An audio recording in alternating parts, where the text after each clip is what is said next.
आज हम हिंदी साहित्य में सरयू पुस्तक में संकलित कवि सेनापति द्वारा रचित काव्य ऋतु वर्णन के पदों की व्याख्या के बारे में जानेंगे।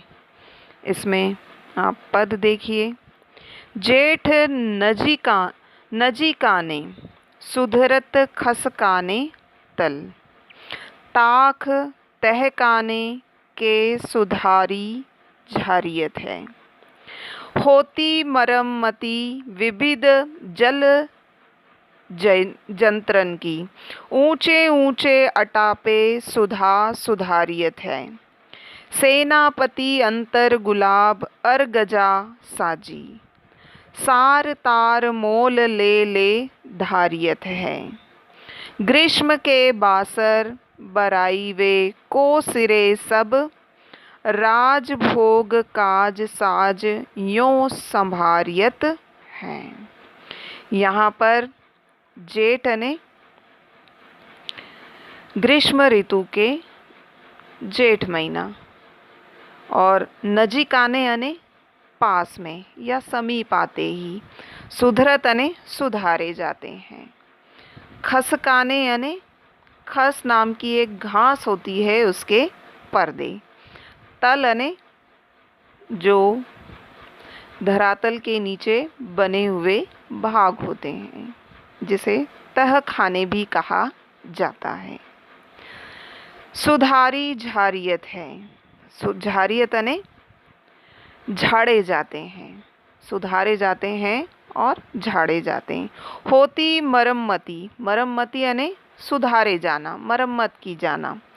जल जंत्रन की अने जल से बने जल के यंत्र।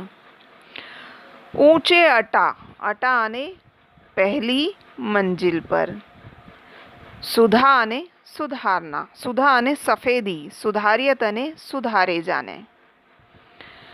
सेनापति अंतर गुलाब अरगजा, अरगजा अने सुगंध और गुलाब की सुगंध। अंतर अने इत्र। सार तार हाल मोल ले ले धारियत है, धारियत अने धारण करना। बासर अने दिन, संभारियत अने संभालना। तो यहाँ पर संदर्भ होगा प्रस्तुत पंक्तियाँ कवि सेनापति द्वारा रचित ऋतु वर्णन से संकलित है। अब प्रसंग होगा। इस पद में कवि ने ग्रीष्म ऋतु के जेठ महीने के समीप आते ही जिस तरह राजभवनों में साफ सफाई और सुधार के कार्य होते हैं, उसका वर्णन उन्होंने इस पद में किया है। कवि सेनापति, अब अर्थ देखिए। कवि सेनापति कहते हैं कि जैसे ही ग्रीष्म ऋतु का जेठ महीना पास में आने लगता है, तो राजभवनों में इस ऋतु के अनुसार सुधार के कार्य प्रारंभ हो जाते हैं। खसकाने तल, यानी खस के पर्दों को सुधारा जाने लगता है। तल यानी तल में बने खानों को, यानी भागों को, और तहखानों को, उनकी झाड़ पोंछ का कार्य आरंभ हो जाता है। उन्हें सुधारने और उनकी साफ सफाई का कार्य प्रारंभ हो जाता है। होती मरम्मती विविध जल संयंत्र की, और अनेक प्रकार के जो जल यंत्र होते हैं, फव्वारे होते हैं, उनकी भी मरम्मत होने लगती है। ऊंचे ऊंचे अटाते सुधा सुधारियत है, और भवनों पर जो ऊंचे यानी पहली मंजिल पर जो कमरे बने होते हैं, उनकी सफ़ेदी कर उन्हें सुधारा जाने लगता है। यानी ऊंचे प्रथम मंजिल पर जो कमरे बने होते हैं, उन्हें सफ़ेद रंग से, सुधा यानी सफ़ेद रंग से उनकी पुताई की जाने लगती है, अर्थात उन्हें सुधारने का कार्य किया जाने लगता है। सेनापति अंतर गुलाब अरगजा साजी, कवि सेनापति कहते हैं कि इस समय गुलाब के इत्र और अर्गजा लगाने के साथ ही सार तार हार मोल ले ले धारियत है। यानी इस समय इत्र, गुलाब के इत्र और अर्गजा यानी सुगंध लगाने के साथ ही मूल्यवान मोतियों के हार धारण किए जाने लगते हैं। कवि सेनापति कहते हैं कि इस समय लोग अब गुलाब के इत्र और सुगंधित पदार्थों को लगाकर और अपने गले में मोतियों की माला धारण करने लगते हैं। ग्रीष्म के बासर बराई वे को सिरे सब।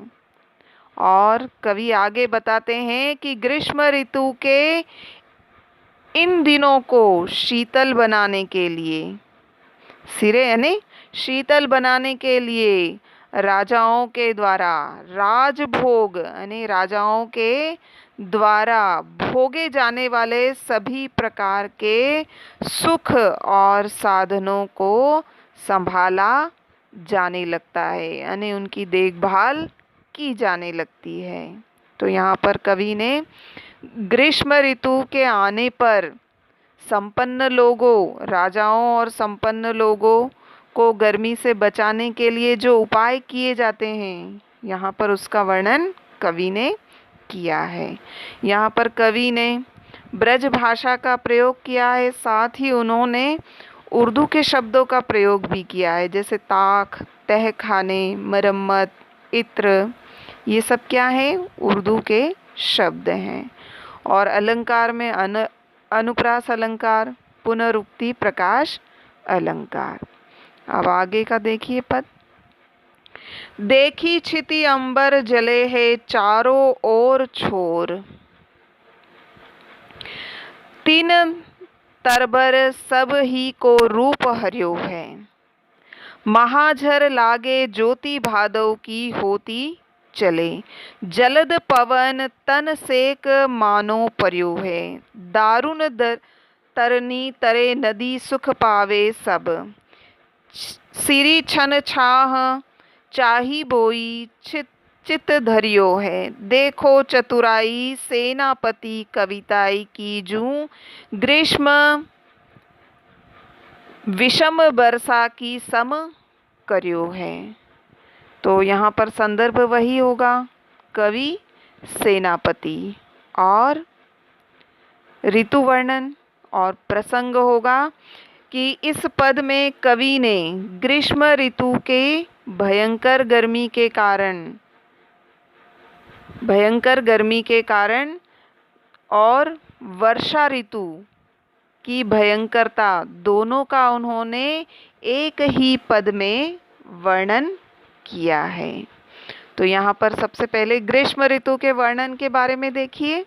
अर्थ, देखे छिति अंबर जले है चारी ओर छोर। कवि सेनापति कहते हैं कि ग्रीष्म ऋतु में भीषण गर्मी के कारण धरती, आकाश और चारों दिशाओं के छोर जलते हुए दिखाई देते हैं। तीनी तरबर सब ही को रूप हरियो। और ग्रीष्म ऋतु के इस भयंकर ताप ने घास और वृक्षों सभी को सुखा दिया है, यानी उनके रूप का हरण कर लिया है, उनमें जो हरियाली बनी हुई थी उसे हरण कर लिया है। महाझरे लागे ज्योति भादव की होती चले। यहाँ पर भादव यानी भयंकर गर्म हवा चलने के कारण तपती हुई वायु से शरीर भी जलते हुए दिखाई देते हैं। जलद पवन तन सेक मानो पर्यो। और ऐसा लगता है कि इस तपती हुई वायु से शरीर में से भी लपटों सी लगती है। दारुण तरनी तरे नदी सुख पावे सब। और ग्रीष्म ऋतु की इस भयंकर गर्मी से बचने के लिए लोग नदी के किनारे अत्यंत सुख का अनुभव करते हैं।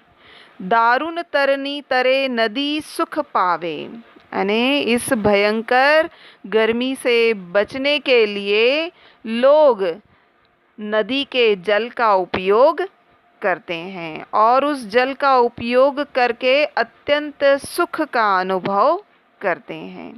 सिरी घन छाह चाही बोई चित धर्यो, और इस समय लोग पेड़ पौधों की घनी छाया में रहने की इच्छा रखते हैं।